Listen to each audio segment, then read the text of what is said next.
हरिओम, जय गुरुदेव। स्वागत है आप सभी का इस विशेष लाइव चर्चा सत्र में।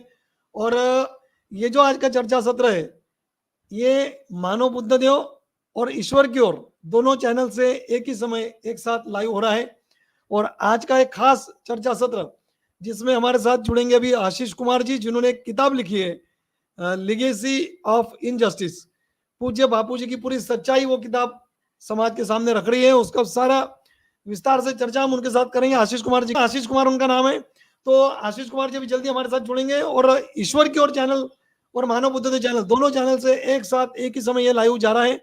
जो भी दर्शक यहाँ जुड़े, सभी से निवेदन कि आप जहां भी जुड़े हो, चाहे ईश्वर की ओर पर देख रहे हो, चाहे मानव बुद्ध देव यूट्यूब चैनल पर देख रहे हो, जहां भी आप जुड़े हो वहीं से उस वीडियो की लिंक को आपको शेयर करके अधिक से अधिक दर्शकों तक इसे पहुंचाना है, ताकि ये जो किताब है लिगेसी ऑफ इनजस्टिस, इसका प्रचार प्रसार एक एक बहुत बड़ा दायित्व हम सभी का है, हम सबकी जिम्मेदारी है, हम सबकी है, ये हम सबका कर्तव्य है और हम सबकी साधना होगी कि इस किताब को हम समाज तक पहुंचाए, जन जन तक पहुंचाए।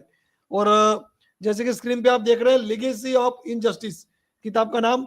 और इस किताब को हम कैसे खरीद सकते हैं, कैसे इसको हम वितरित कर सकते हैं, लोगों तक पहुंचा सकते हैं, वो सारी जानकारी हम लेंगे अभी इस किताब के जो ऑथर है, जो इसके राइटर है आशीष कुमार जी। जल्दी उनके साथ हम करेंगे सवाल जवाब। तो ईश्वर की ओर चैनल के जो होस्ट है वो भी हमारे साथ जुड़े हैं। क्या हम शुरू करें? आशीष कुमार को मैं लूं, स्क्रीन पर जोड़ू, क्या कहेंगे ईश्वर की ओर? हरिओम जी जी। जी हरिओम सदगुरु परमात्मा ने नमः। ऐसे आज के लाइव में आशीष जी हमारे साथ जुड़ रहे हैं। लिगेसी ऑफ इनजस्टिस एक इंटरनेशनल लेवल की किताब जिन्होंने लिखी है, और इनसे जब हमारा पहले भी परिचय हुआ, इन संवाद हुआ, तब हमने सोचा कि इसको एक बार हम जितना हो सके व्यापक स्तर पर प्रचार कर सकते हैं। तो एक बार हम इसे लाइव भी आशीष जी को लाइव में जोड़ा जाए, हमारे साथ भी, आपके साथ भी, और अन्य जितने भी चैनल है। हम तो चाहेंगे कि सभी तरह से बापू जी के ऊपर हो रहे अन्याय का जहां पर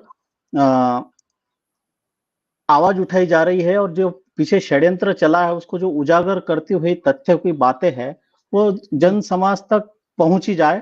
और ऐसी किताबें या ऐसे प्रचार मतलब सभी साधक कर ही रहे हैं। आश्रम की तरफ से भी पुस्तकें निकली, मानो है, आपने भी अभी गोवा में जो सम्मेलन हो वहां भी इस तरह की किताबें बांटी है। लेकिन इस किताब में क्या विशेषता है, क्या अलग है, और किस तरह से इस किताब को हमें देखना चाहिए, इस विषय पर आज थोड़ी और चर्चा हम करना चाहते हैं। इसलिए आशीष जी को हमने सीधा लाइव जोड़ा है और उन्हीं से जानेंगे इस किताब के बारे में विस्तार से। तो हम चाहेंगे आशीष जी को ले लिया जाए लाइव, ताकि आगे की चर्चा हम उनके साथ करते हैं। आशीष कुमार जी, बहुत बहुत स्वागत है आपका। हाँ, नमस्कार जी। हरिओम आशीष जी। हरिओम हरिओम। आशीष कुमार जी, जैसे कि हमने भी हमारे दर्शकों को भी इस किताब की एक थोड़ी जानकारी तो दी है कि लिगेसी ऑफ इनजस्टिस एक ऐसी किताब है कि कुछ अलग है। जैसा अभी ईश्वर की ओर ने भी कहा कि कुछ तो है, और नेशनल लेवल की, इंटरनेशनल लेवल की ये बुक है और ये पूरी इंग्लिश में है। लेकिन क्या मैं आपसे जानना चाहूंगा कि इस आप मतलब इस किताब को लिखने की प्रेरणा आपको कहाँ से हुई? शुरू तो हम यहाँ से करेंगे कि आपको प्रेरणा कैसे मिली? इस किताब को लिखने का प्रेरणा यहीं से मिला क्योंकि मैं बहुत जगह सोशल मीडिया पे देखता आया कि आशाराम बापू के बारे में बहुत सारे गलत से कमेंट किए गए। लेकिन जब उनके साधकों से, उनके लोगों से जब बात करने की कोशिश की, उनके जब केस को देखा तो देखा कि इनके तो फॉलोवर्स और पहले से भी ज्यादा बढ़ते जा रहे हैं। और जब उनके एविडेंसेस को देखा कि केस क्या है, तो मुझे तो कोई, जब वो लड़की की मेडिकल रिपोर्ट्स को हमने देखा तो उसमें तो कुछ एविडेंस ही नहीं है, एक बॉडी पे कोई स्क्रैच नहीं है, कहीं पे कुछ नहीं है, फिर भी लोग रेप रेप रेप चिल्ला रहे हैं। और मीडिया ने जिस तरह से बदनाम करने का आशाराम बापू को कोशिश किया है, वो सब प्रेरणा मुझे मिली इस बुक को लिखने के लिए। जी। जो सच लोगों तक नहीं आ पाया मीडिया के द्वारा, ये दायित्व तो मीडिया का था, लेकिन मीडिया ने पहले ही आशाराम बापू को रेपिस्ट घोषित कर दिया था, कोर्ट के जजमेंट आने से पहले ही, एक आरोप के बेसिस पे ही। जी। तो आरोप के बेसिस पे ही कोर्ट ने ये कर दिया। एक आशीष कुमार जी, जी जी। तो तो ये किताब जो है इस किताब का मतलब आप किस प्रकार इसका प्रचार प्रसार कर रहे हैं, मतलब आपकी, क्योंकि देखिए आज मार्केट में देखिए कितनी तरह तरह की बुक्स पसंद की जाती है लोगों द्वारा, और सोशल मीडिया में भी पीडीएफ एक ऐसा माध्यम है, मतलब सोशल मीडिया एक ऐसा माध्यम है, उसके जरिए सॉफ्ट कॉपीज भी कई तरह की लोगों के मोबाइल तक पहुंचती है, घर घर तक पहुंचती है। ऐसे समय में हाँ। एक ऐसी किताब आपने निकाली है कि जो एक अनोखी किताब जिसको कहेंगे, एक संत की जो 11 साल से कारागृह में है, जिन पे इतना बड़ा अन्याय हो रहा है, हाँ। जैसा अभी आपने भी कहा। तो इस किताब को लाने की आपको जो प्रेरणा मिली, ठीक है, लेकिन उसको भी लोगों तक पहुंचाना एक बहुत बड़ा, मुझे, मैं मानता हूँ कि एक बहुत बड़ा भगीरथ कार्य है ये। तो इस भगीरथ हाँ। कार्य को आप करेंगे किस तरह, है ना? आपने लिख तो दी किताब, लेकिन इसको पहुंचाएंगे किस तरह जन जन तक, लोगों तक? इससे ये पहले किताब पूरी।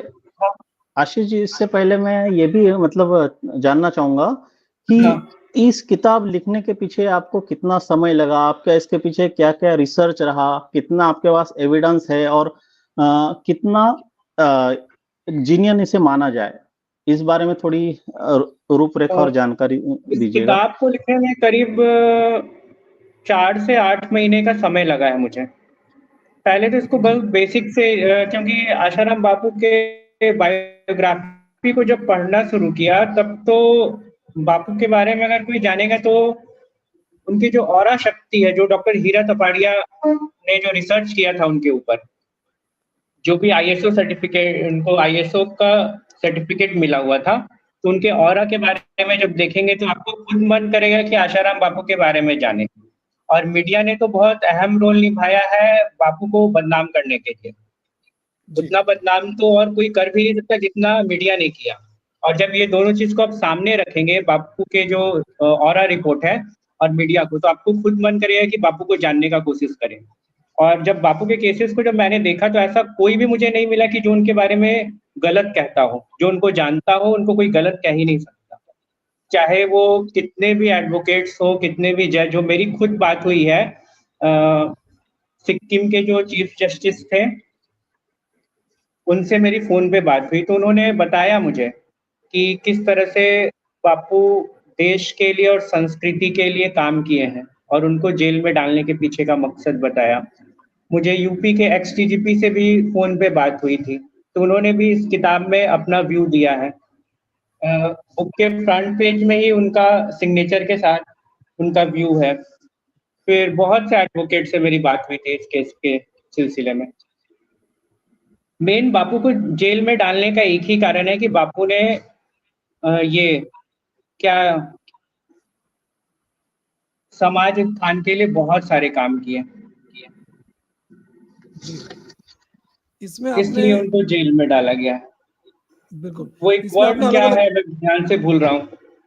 हाँ एक वर्ड मेरे ध्यान से निकल रही है अभी। कन्वर्जन जी को रोकने का बापू ने सबसे बड़ा काम किया है। जी उतना जी तो शायद ही अभी तक किसी संतों ने किया होगा। उड़ीसा, जी, झारखंड और जैसे जितने आदिवासी इलाकों में जितना बापू ने काम किया, उतना शायद किसी ने किया है आज तक। बापूजी ने उस समय काम किया जब इंटरनेट भी इतना सुविधाजनक नहीं था, 2G 3G हाँ। का 3G भी नहीं था उस समय, और ग्राउंड लेवल पर इतना प्रचार करते हुए बापूजी की प्रसिद्धि थी। ऐसा नहीं कि एक रील वायरल हो गया और बापूजी फेमस हो गए। नहीं, कुछ नहीं। उस और समय बापू जी के पास फोन अ, नहीं आता था। और भारत रत्न अटल बिहारी वाजपेयी आके उनके चरणों में बैठ के सत्संग सुना करते थे। जितने मुख्यमंत्री थे, लाल कृष्ण आडवाणी, शिवराज सिंह चौहान, यहाँ तक कि अभी मौजूदा प्रधानमंत्री भी उनके सत्संग में आया करते थे। जी लेकिन अब जब देखा गया कि बापू इतने खतरे में, ये बापू संस्कृति के लिए काम कर रहे हैं, तो हम लोगों का क्या होगा? तो सबसे अच्छा है उन्हें जेल में डाल दो। उनके ऊपर पहले भी कॉन्स्पिरेसी होते ही 2008 में वो 2 बच्चों का हत्या का केस उनके ऊपर लगा, लेकिन उसमें भी बापू को क्लीन चिट मिला। उनको बापू को मारने का भी प्रयास हुआ हेलीकॉप्टर एक्सीडेंट के द्वारा, जिसकी जांच रिपोर्ट अभी तक नहीं आई है। तो फिर लास्टली उन्होंने एक कानून ही बना दिया पॉस्को का बापू के लिए ही। जिसका सबसे पहले विरोध बापू ने ही किया था, और पहले विक्टिम भी बापू ही निकले। हम्म, और आज तो उनकी स्थिति ठीक, उनकी स्वास्थ्य खराब है, लेकिन फिर भी उनको पैरोल नहीं दिया जा रहा है। तो ये कोई जज मतलब बापू के साथ सिर्फ और सिर्फ अत्याचार करने का ही प्रयास हो रहा है और कुछ नहीं। न्याय उनके साथ कहीं भी नहीं हुआ है। लड़की का बयान, एविडेंस सब कुछ छोड़ दिया, कम से कम उनको पैरोल तो मिलता, उनको अच्छे ट्रीटमेंट के लिए वो जहां चाहते हैं वहां दिखा लूं, लेकिन वो भी नहीं, पैरोल तक उनको नहीं दिया जा रहा है। हम्म, बेल तो बहुत दूर की बात हो गई, और पैरोल में भी संशोधन कर दिया गया उनके लिए कि अदर स्टेट से आए हुए हैं तो उनको ये चीज नहीं होगा। जी।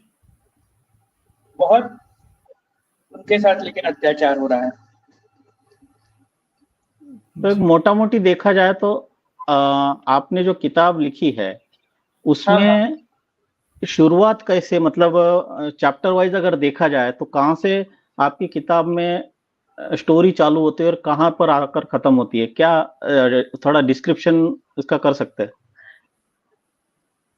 उनकी किताब में उनकी लाइफ क्या क्या हिस्ट्री से समावेश शुरू किया है आपने? हुई। हाँ।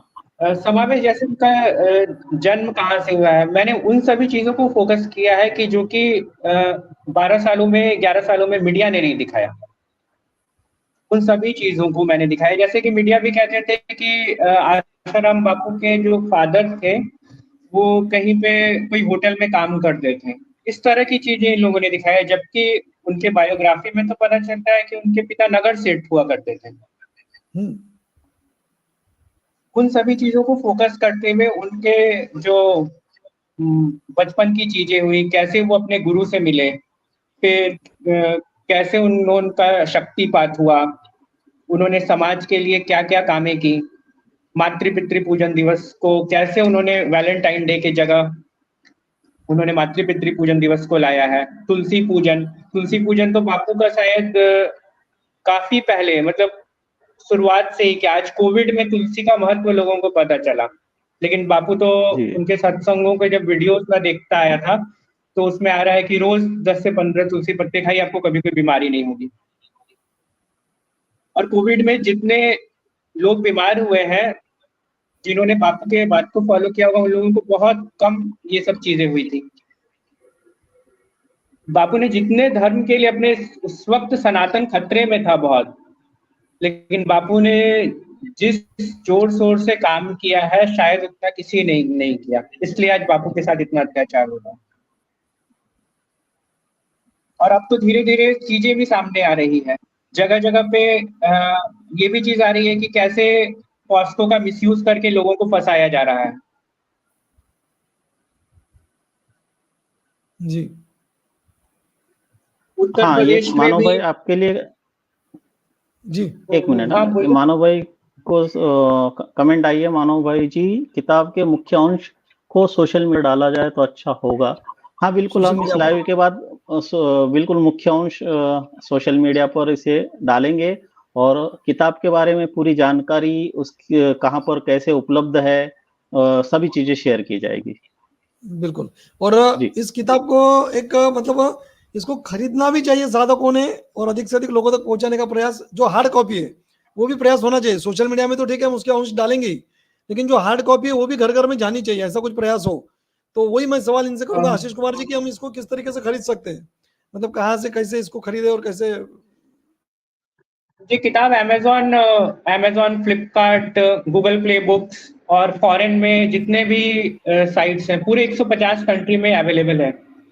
जी। विदेश में जितने भी किताब के वेबसाइट्स हैं वो सभी में अवेलेबल है, चाइना, अमेरिका, अफ्रीका, हर एक जगह।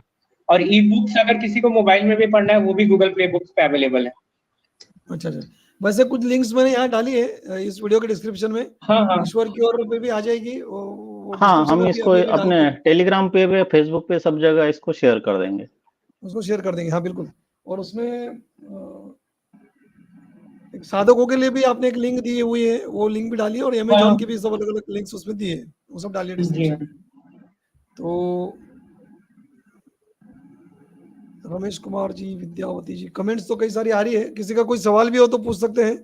और जैसे कि अभी मैं आपको एक बात पे हाईलाइट करना चाहता हूँ, यूपी जी में अभी हाल ही में एक केस आया हुआ था जिसमें फॉल्स रेप एलिगेशन लगाए गए थे, जिसमें जी कि साढ़े 4 साल जेल में रहने के बाद वो प्रूफ होता है कि ये पूरी तरह से रेप का केस फॉल्स है। उसके बाद जी जिन्होंने कंप्लेनेंट के ऊपर 5.8 लाख का फाइन भी लगाया हाई कोर्ट ने। जी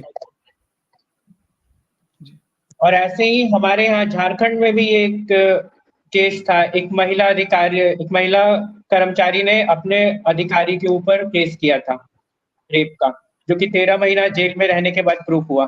तब हाई कोर्ट ने सीबीआई इन्वेस्टिगेशंस का उनके ऊपर ये दिया है। जी बिल्कुल। तो अन्याय बापू के साथ ही हो रहा है। ऐसे कई तरह की घटनाएं, कई तरह के केसेस सामने आते रहते हैं, जिसमें बड़ा वो देखकर, वो बाबू के सुनकर, साथ पढ़कर बड़ा लेकिन ये आश्चर्य होता पूरा है। केस ही बनाया गया कि उनको अत्याचार, उनको जेल में रखने के लिए ही, सिर्फ बिल्कुल जेल में रखने के लिए उनको हर एक चीज। बिल्कुल बड़ा आश्चर्य होता है जब ये सारी घटनाएं सामने आती है ऐसी। तो अभी मैं गोवा गया था, अखिल अपने वैश्विक हिंदू राष्ट्र महोत्सव में गया था। तो वहाँ हिंदू जी अधिवेशन में किसी एक हिंदुत्ववादी ने मुझे दिखाया कि कहीं पे अभी घटना, ताजी घटना है कुछ, उस समय अधिवेशन अभी 8-10 दिन पहले की बात। कहीं पे एक किसी बच्ची पे अत्याचार किए एक मुस्लिम ने।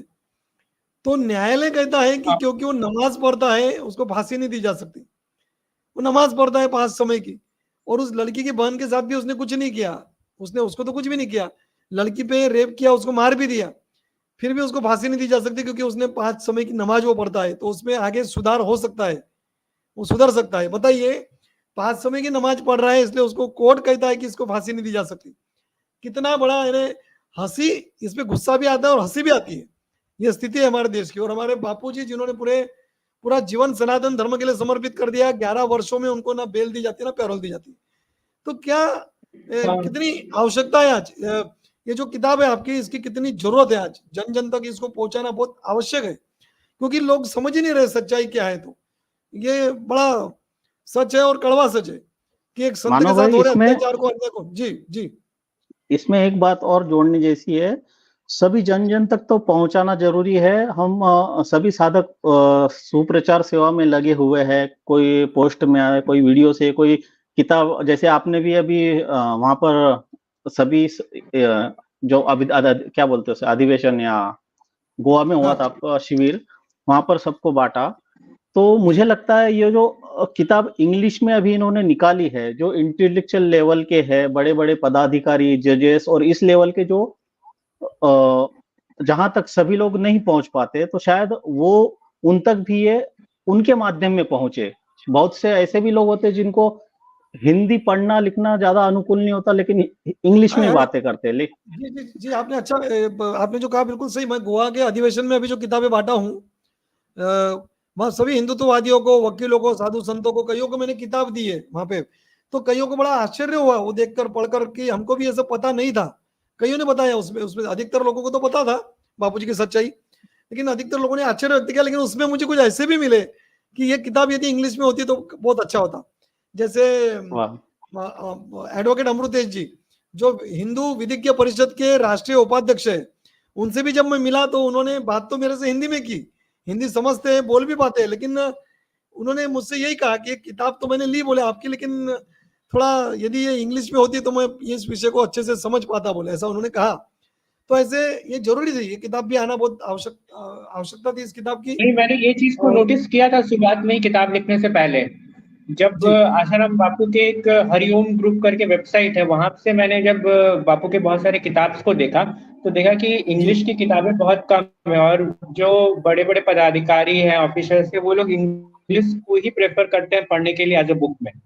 बिल्कुल इसलिए ये मोटिव था मेरा, क्योंकि मैं जानता हूँ क्या ये हिंदी बहुत जरूरी है, लेकिन हिंदी बहुत कम ही कोई पढ़ना चाहते हैं आजकल बुक्स के रूप में, और उन लोगों तक नहीं बिल्कुल पहुंच पाती है, इसलिए ये मैंने इंग्लिश में ही किया था। नहीं, बिल्कुल जरूरी था।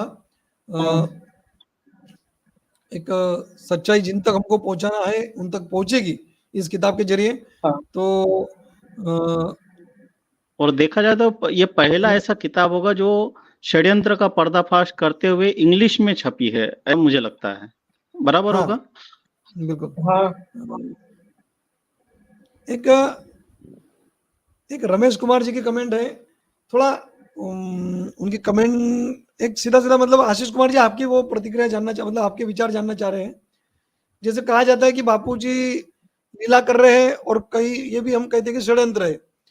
तो बात तो मतलब आप पहले आप अपने विचार रखिए कि आप क्या सोचते हैं इस विषय में, मतलब क्या कहेंगे आशीष कुमार जी? ये दोनों ही चीज है। हाँ, ऐसा नहीं हाँ, है कि केवल षड्यंत्र है और ये, लेकिन ये बापू के लिए खड़ा भी होना होगा। उनके सभी साधकों को, उनके सभी शिष्यों को, पूरे हिंदुत्व के लिए, पूरे सनातन के लिए। जी, बापू तो लीला कर रहे हैं, क्योंकि जब मैंने आश्रम बापू की जब बायोग्राफी पढ़ी थी, तो उसमें एक लाइन आता है, जब वो कहीं पे साधना कर रहे थे, तो उसमें वो कहते हैं कि सोचा मैं न कहीं जाऊंगा, यहीं बैठकर अब खाऊंगा, जिसको गरज होगी आएगा, सृष्टिकर्ता खुद लाएगा। जी, अगर उनके साधकों को, सनातन को, संस्कृति को जरूरत है उनकी सच में, तो जाइए, उनको लेके आइए। उनके लिए तो कहीं भी उनको रख दीजिए, क्योंकि वो ब्रह्म ज्ञानी है। उनको कहीं भी रख दीजिए, उनको कहीं कोई कष्ट नहीं हो सकता है, कहीं कोई सुख भी नहीं हो सकता है, कोई दुख भी नहीं, वो अपने आप में है।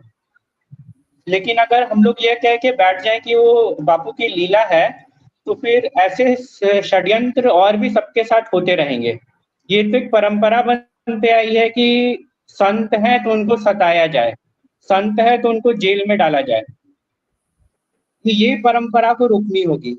जब मैं ये बुक लिख रहा था, तो जब देखा कि केशवानंद महाराज के साथ 12 साल का उनको सजा हुआ था बलात्कार का, जी, कृपालु जी महाराज, लक्ष्मानंद सरस्वती को तो मार मार के हत्या कर दिया गया उनका। इस तरह मतलब हर एक संतों के साथ, ऐसा कौन से संत है जिनके साथ अत्याचार नहीं हुआ है? तो ये परंपरा बने आई है कि हिंदू संतों को तोड़ दो, उनके भक्तों का श्रद्धा खत्म कर दो। अभी एक हाल ही का, अभी कुछ दिन पहले का जो घटना, अगर आप लोग टीवी में देखे होंगे, हाथरस का जो इतना भयानक कांड हुआ है, 100 से भी अधिक लोग मर गए। लेकिन उसमें क्या, मीडिया ट्रायल तो स्टार्ट हो गई, पुलिस एजेंसियां अपना काम कर रही है, लेकिन उससे अधिक बढ़कर मीडिया काम कर रही है। बाबा का काला सच, इस तरह के वो लोग न्यूज चैनल चला रहे हैं, केवल हिंदू संतों के लिए ही। क्या वो कभी मीडिया चैनल बिशप मुलक्कल का न्यूज दिखाए क्या टीवी में, जिनके ऊपर 83 एविडेंस थे रेप के चार्जेस, लेकिन उनको 26 दिन में छोड़ दिया गया? इस चीज को रोकना होगा। जस्टिस एनवी रमन्ना ने तो कंगारू कोर्ट कह के इन लोगों को नाम दिया हुआ है कि ये कैसे देश के लिए खतरा होते जा रहे हैं। डेमोक्रेसी, जिसको संविधान का मीडिया को चौथा स्तंभ कहा जाता है, लेकिन आज वो पैसे के चलते पूरी तरह से मुड़ चुकी है। इस चीज को रोकना है। लेकिन बापू लीला कह रहे हैं, ये भी सत्य है, लेकिन उस लीला के लिए अगर सब कोई बैठ जाए, तो फिर आगे वाले संतों के साथ, आगे मेरे और आपके साथ अगर ऐसा कुछ हो जाए, तो हम लोग कहाँ जाएंगे? बापू के साथ तो करीब उनके लोग तो हैं, उनके लिए पूजा पाठ, कोर्ट जाना, सब कुछ कर रहे हैं, लेकिन मेरे आपके साथ हो जाए तो कौन खड़ा होगा? हम लोग तो जेल में ही मर जाएंगे, कोई पूछने वाला भी नहीं है। बापूजी लीला कर रहे हैं तो साधुकों का भी कर्तव्य है कि अपनी लीला करे, उनकी हाँ, लीला में अपनी लीला भी हाँ, मिलाएं। हम भी कुछ पुरुषार्थ हाँ, वाले काम करें ना। हाँ। जैसे बिना बापूजी ने पुरुषार्थ से तो कुछ हो ही नहीं एक सकता। बापूजी ने पहले ही देख लिया था कि ये कानून कितना घातक हो सकता है, बहनों के लिए बनाकर बहनों को ही कितना प्रताड़ित कर सकता है। हाँ, उन्होंने, उनके पहले की वीडियोस में मैंने देखा कि उन्होंने तो स्पष्ट कहा है कि अब तो अत्याचार की आंधी चलेगी। जी, ऐसी बहुत सी चीजें सामने आई हैं। मैं केरला के एक एडवोकेट का बयान पढ़ना चाहता हूँ यहाँ पे। जी, उन्होंने कहा था, ये अभी तो वो है नहीं इस दुनिया में, स्वर्गीय गोविंद के भर्तन। उन्होंने कहा था, मैकेले ने कहा है, यदि आप भारत को नष्ट करना चाहते हैं या उस पर नियंत्रण करना चाहते हैं, तो आपको 3 चीजों को खत्म करना होगा। पहला तो देश की संस्कृति, दूसरा देश का धर्म, और तीसरा संस्कृत भाषा। और ये तीनों का जोर शोर से प्रचार बापू आशाराम ने किया था। उन्होंने कहीं कमी नहीं रखी है, लेकिन इसीलिए तो आज उनको जेल में रख दिया। एक दिन का पैरोल नहीं दे रहा, पैरोल में भी उन्होंने ये नियम ला दिया कि अदर स्टेट्स के हैं, इसलिए उनको पैरोल के लिए वो एलिजिबल नहीं है, अप्लाई नहीं कर सकते हैं।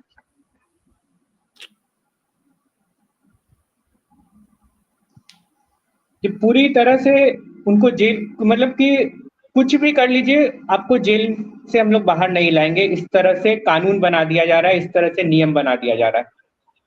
और इसके लिए केवल उनके साधक नहीं, बाहर के लोग भी, करीब जोधपुर के 600 वकीलों ने चीफ जस्टिस ऑफ इंडिया को चिट्ठी तक लिखी है इसके लिए कि judiciary under threat, safeguard from political and professional pressure. न्यायालय को पॉलिटिकल और प्रोफेशनल प्रेशर से बचाने का काम करना होगा। इन्होंने चीफ जस्टिस को लिख के दिया है, उनके तो दस्तखत तक है चिट्ठी में। जी आशीष जी, इस किताब में क्या पॉलिटिकल एंगल भी लिया हुआ है क्या? किस तरह से पॉलिटिशियंस भी इसमें इन्वॉल्व है? क्योंकि इस विषय पर काफी लोग, इस विषय में काफी लोग खुलकर बोलना नहीं चाहते या छुपाते हैं, या उनके अलग अलग उसके पीछे के रीजन हो सकते हैं, लेकिन सबको पता है इसके पीछे कौन है, क्या है, षड्यंत्र तो है ही। हाँ जी कहिए। षड्यंत्र है क्योंकि कोई एविडेंस ही नहीं ना है बापू के खिलाफ, फिर भी तो उनको जेल में ही रखना, कोई तो कहीं तो कुछ एविडेंस नहीं, फिर भी जेल में रखना, तो ये तो स्पष्ट है कॉन्स्पिरेसी है और उनके लिए अत्याचार करना ही है।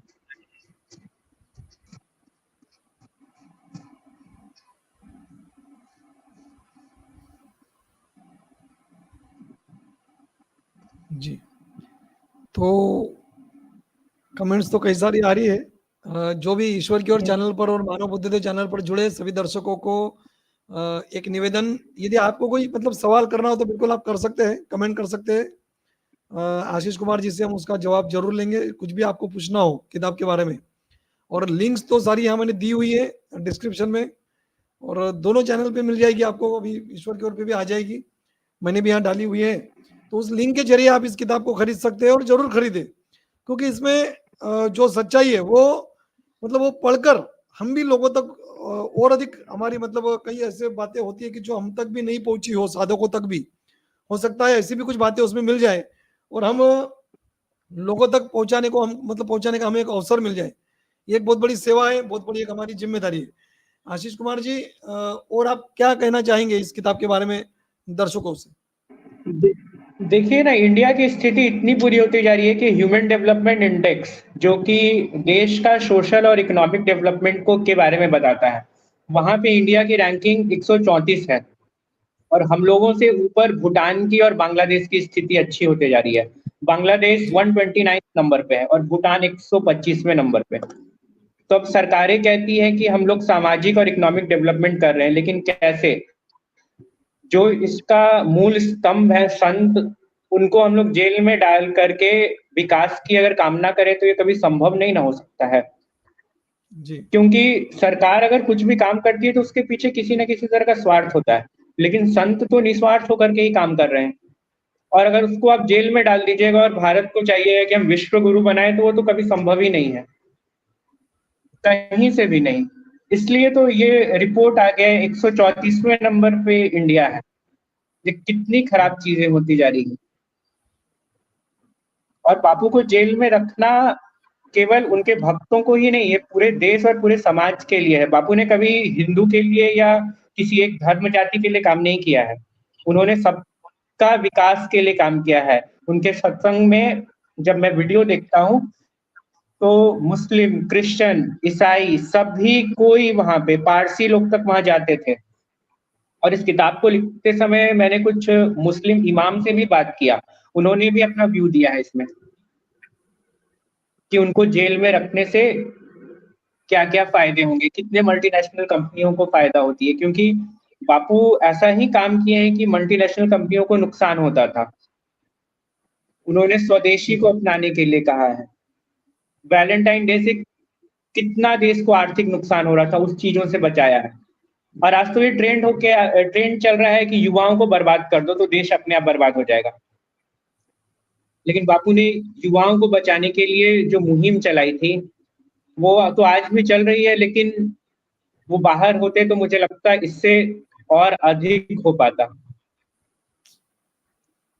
बिल्कुल इस विषय में सुरेश चौहान जी ने भी खुलकर कहा था, जैसे बापूजी बाहर थे तो कितना इंटरनेशनल कंपनियों को कैसे कैसे घाटा था, सिगरेट से लेके हाँ। कॉन्डम कंपनी तक, वैलेंटाइन डे पर, और चरित्र से लेकर शराब गुटखा हर चीज प्रभावित हो रही थी। और समाज का पतन का उत्थान करने के लिए जब बापूजी लगे थे तो उनको षड्यंत्र करके अंदर डाल दिया, और इसमें इन कंपनियों का भी बड़ा योगदान है।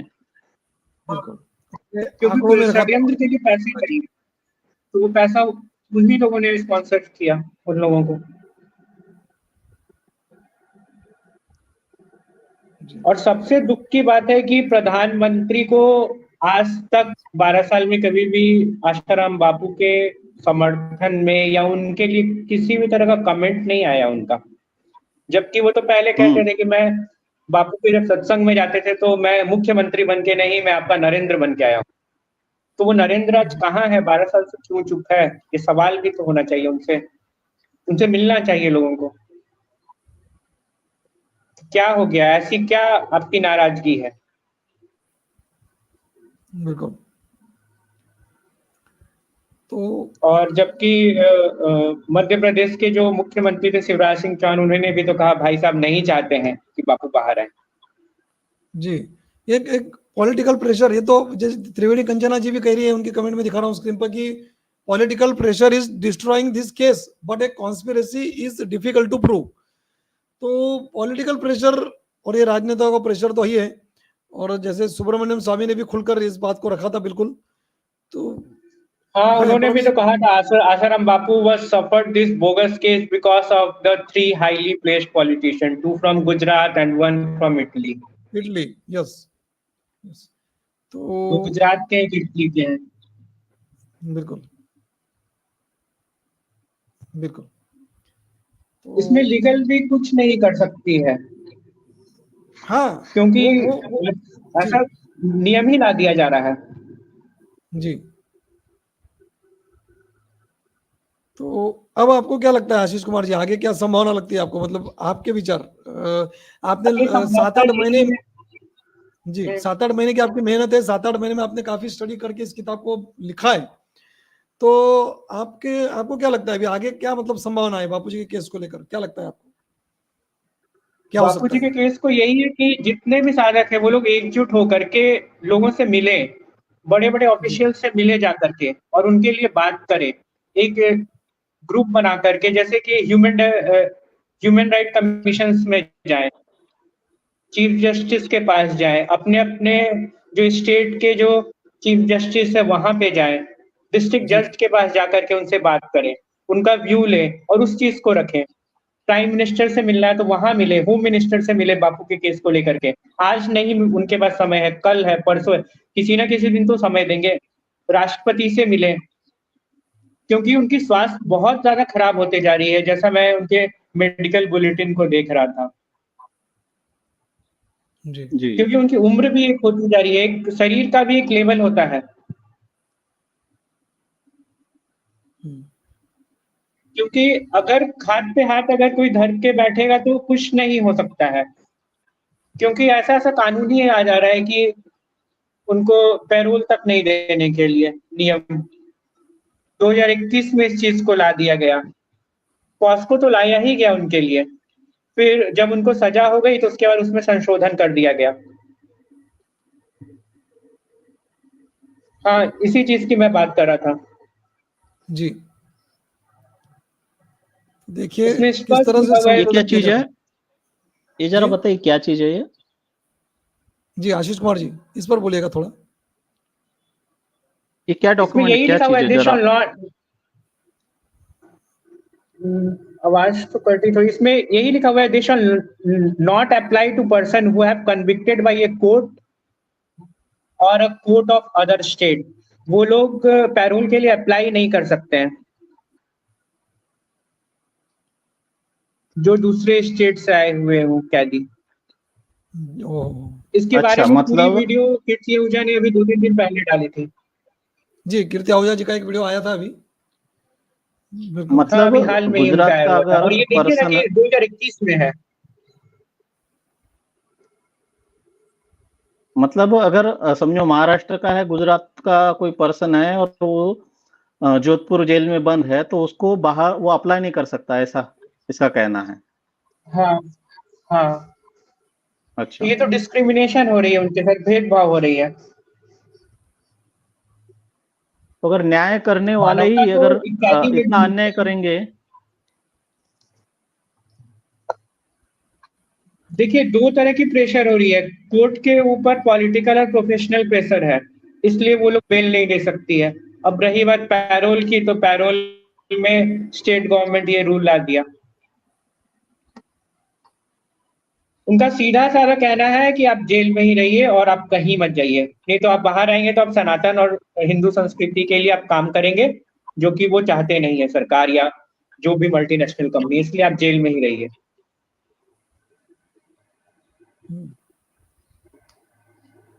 और बहुत होता है तो एक मुहिम चला दी जाती है कि आशाराम बापू के लीगल को बदनाम करने लगो।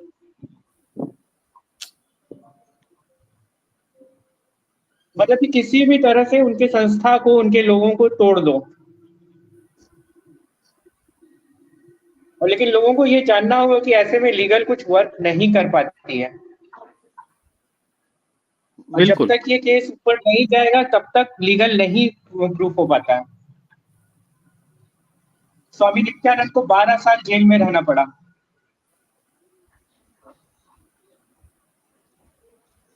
तो मतलब लाखों हम्म, ऐसे केस में सजा पहले फिक्स रहती है, बाद में हाँ, धाराएं हाँ, और केस क्योंकि बनाया जाता है। हाँ, हाँ, क्योंकि षड्यंत्र तो पूरी तरह से फैब्रिकेटेड है ना।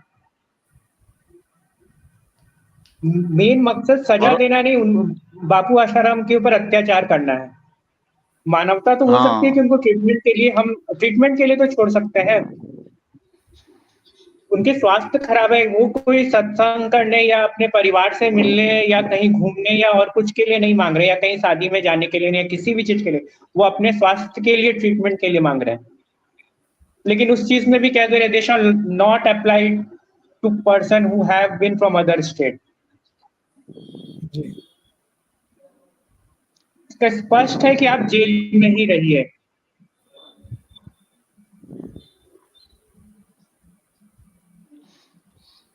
तो हम अगर इतना सुप्रचार कर रहे हैं सब जगह, तो इससे फर्क गिरेगा। अगर ऊपर वाले षड्यंत्रकारी मानेंगे ही नहीं हमारे सुप्रचार करने से भी, तो खाली ऐसा तो नहीं कि हम खाली समाज को खाली षड्यंत्र के बारे में जानकारी देंगे, बाकी इसका उपाय कुछ है ही नहीं।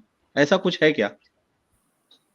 ऐसा लोगों को एकजुट होकर के बात करना होगा सभी से, चीफ जस्टिस ऑफ इंडिया से, डीवाई चंद्रचूड़ से, राष्ट्रपति से। कहीं तो न्याय होगा, किसी कोने में तो होगा। या प्रधानमंत्री से भी इस इस बारे में बात करना होगा। या सरकार बदलने से लाभ होगा कुछ? सरकार तो अब- हुई ना इस बार तो देख ही रहे हैं, झूठ ज्यादा हाँ दिन लेकिन चल नहीं उससे सकता है। हाँ लेकिन उससे हमको तो कुछ राहत मिल रही है क्या? नहीं, सरकार तो हम पलट के भी रख दे, बदल के भी रख दे, तो उससे हमको कुछ राहत मिल रही हो तो हम और उससे 10 गुना पलट दे। नहीं, इस लेकिन बात को अब आप उनसे जरा, बात करनी होगी। अब उनसे बात करनी होगी प्रधानमंत्री से, कि जब वकील कह रहे हैं कि judiciary under political and professional pressure, यहाँ तक कि 21 रिटायर्ड जजेस ने भी चीफ जस्टिस ऑफ इंडिया को चिट्ठी लिखी थी जस्ट इसके 15 दिन के बाद। हम्म। मेरी किताब में भी वो चिट्ठी है। हमने खुद चीफ जस्टिस ऑफ इंडिया को चिट्ठी लिखा था इस विषय में। एक 1 अप्रैल को लिखा हुआ है और एक 26 मार्च को है वो चिट्ठी। कि इस चीज पे कि कैसे फैब्रिकेटेड केसेस को लाया जा रहा है।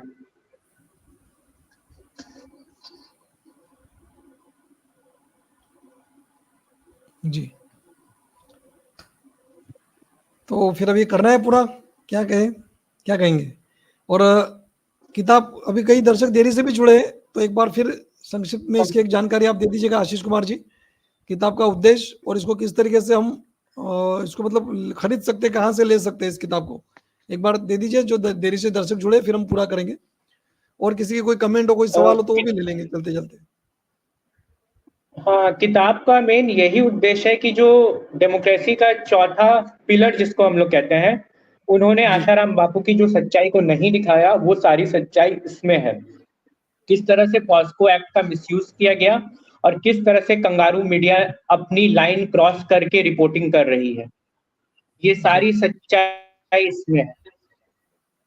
जो कि ये काम मीडिया का था, जिन्होंने नहीं दिखाया, केवल उन्होंने आशाराम बापू को बदनाम करने का कोशिश किया, वो भी जजमेंट से पहले। और इस चीज में जस्टिस रमन्ना ने भी कंगारू कोर्ट कह के इन लोगों को डिनोट किया है। और आज तो 4 पत्रकारों के ऊपर भी केस चल रहा है, दीपक चौरसिया, चित्रा त्रिपाठी और अजीत अंजुमन और सोहेल के ऊपर, आशाराम बापू के केसेस में जो उन्होंने फेक वीडियोस चलाई थी। बिल्कुल, तो इस तरह की चीजें सभी लोगों को करना होगा उनके लिए। षड्यंत्र है ये तो सबको पता है, लेकिन इसके लिए एकजुट होकर के भी आवाज उठानी होगी। मैंने 8 मार्च की जो बापू आशाराम के लिए जितनी महिलाओं ने रैली निकाली थी, वो वीडियो मैं देख रहा था। इतनी शांतिपूर्ण ढंग से रैली तो आज तक कहीं किसी को नहीं निकली होगी। हजारों की भीड़ थी रोड पे, लेकिन कहीं भी ट्रैफिक व्यवस्था नहीं बिगड़ा, किसी को परेशानी नहीं हुई। लेकिन एक पॉलिटिकल रैली या किसी भी तरह की रैली निकलती है तो लोगों को कितनी परेशानी होती है। बापू आशाराम की जो शिक्षा है वो उनके शिष्यों और उनके भक्तों में स्पष्ट दिखती है। बिल्कुल।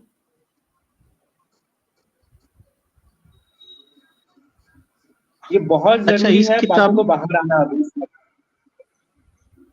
जी, अच्छा, किताब का नाम और मानव ऊपर एक बार लगा दीजिएगा किताब। जी, और हमें थोड़ा ये भी बता दीजिए, ये आपने लगभग 7-8 महीने की मेहनत से इस किताब को बनाया है अंग्रेजी में, जो देश विदेश के हाँ, सभी इंटेलेक्चुअल और प्रतिष्ठित या बड़े जजेस आदि लोग भी जिसे अनुकूल हो अंग्रेजी में पढ़ना लिखना जिन्हें अनुकूल जाता है, ऐसे लोगों के लिए भी ये किताब है। और जी, हम सभी साधकों को ये आपने बता दिया कहाँ कहाँ उपलब्ध होगी। हम भी इसके लिंक्स अपने टेलीग्राम चैनल पर, फेसबुक पर और यहाँ पर यूट्यूब पर डाल देंगे अभी। और थोड़े में ये भी बता दीजिए कितने की है, कितने पन्नों की है, हार्ड कॉपी और सॉफ्ट कॉपी भी, मतलब वो तो सेम ही रहेगा। तो जिसको सॉफ्ट नहीं, कॉपी सॉफ्ट लेना कॉपी रहेगा के वो प्राइसेस पीडीएफ बहुत में भी कम पढ़ है। सकते हैं। हाँ, हाँ। जी, एक्चुअली ये किताब यूपी के जो डीजीपी सुब्रत त्रिपाठी हैं, एक्स यूजीपी यूपी के, उन्होंने रात को करीब आज के 10 दिन पहले मुझे 10:30 बजे के बाद रात को मुझे कॉल किया। उन्होंने ये बुक को पढ़ा और वो कह रहे हैं कि ये बुक इतनी अच्छी तरह से आपने लिखा है, ये लोगों तक पहुंचाने का भी अब आप काम शुरू कर दीजिए। उन्होंने कहा है कि हाँ, जब कश्मीर स्टोरीज ओ, कुछ नेटवर्क समस्या हो गया, जो भी आशीष कुमार जी स्टूडियो से बाहर निकल गए, जैसे वे जुड़ जाते हैं फिर बात पूरी करके हम पूरा करेंगे, जी, है ना? तो वैसे ये आ गए, फिर जुड़ गए हैं हमारे साथ आशीष कुमार जी। हाँ, हाँ जी, जी। जी, उन्होंने कहा कि कैसे केरला स्टोरी, कश्मीर स्टोरीज की सच लोगों तक आ रहा है।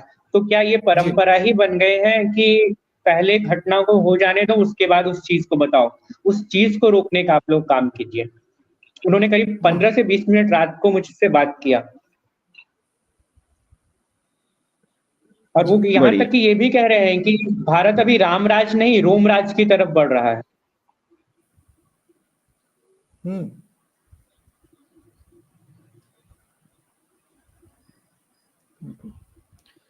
तो करें फिर पूरा? जी, जी।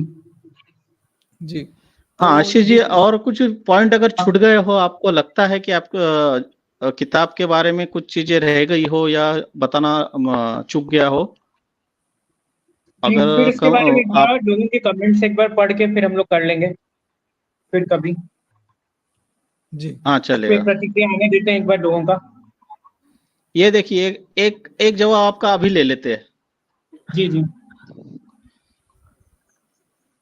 गणेश बिश्नोई। गणेश बिश्नोई, ऐसे भी लोग हैं जो यहाँ पर इस तरह के कमेंट भी करेंगे, और कुछ लोग कमेंट भी करेंगे कि ये कुछ धंधा पैसे का व्यवहार बीच में लाएंगे।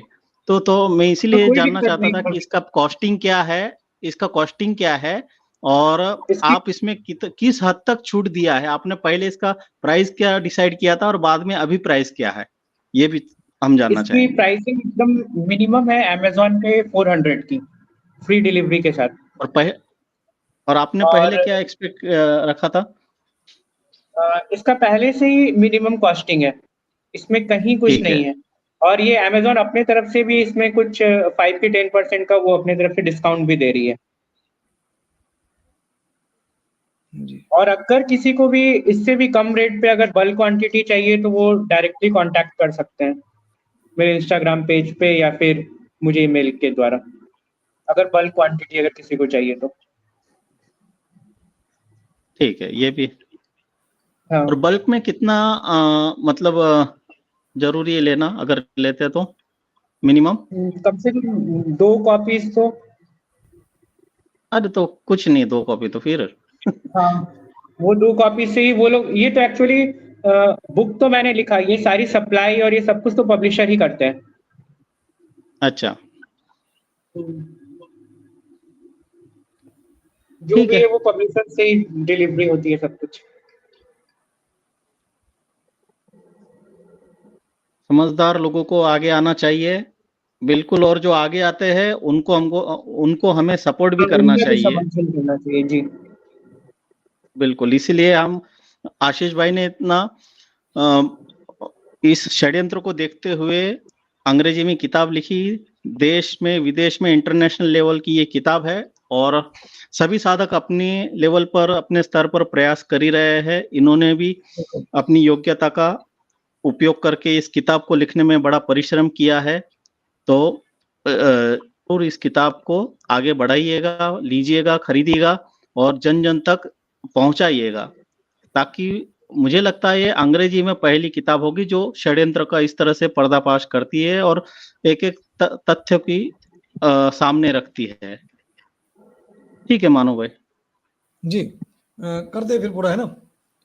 जी जी जी और हाँ भी जी, कुछ हरिओम। कहीं से कोई कमेंट आते, कोई सवाल आते तो हम आप तक पहुंचाएंगे और फिर जानकारी लेके प्रयास जरूर तो यही जरूर। रहेगा कि इसका प्रचार प्रसार चलता रहे। बस ये तो शुरुआत है, अब इसका प्रचार प्रसार होता रहे। जी जी बहुत बहुत धन्यवाद, बहुत बहुत साधुवाद। बहुत बहुत हरिओम। धन्यवाद। हरिओम।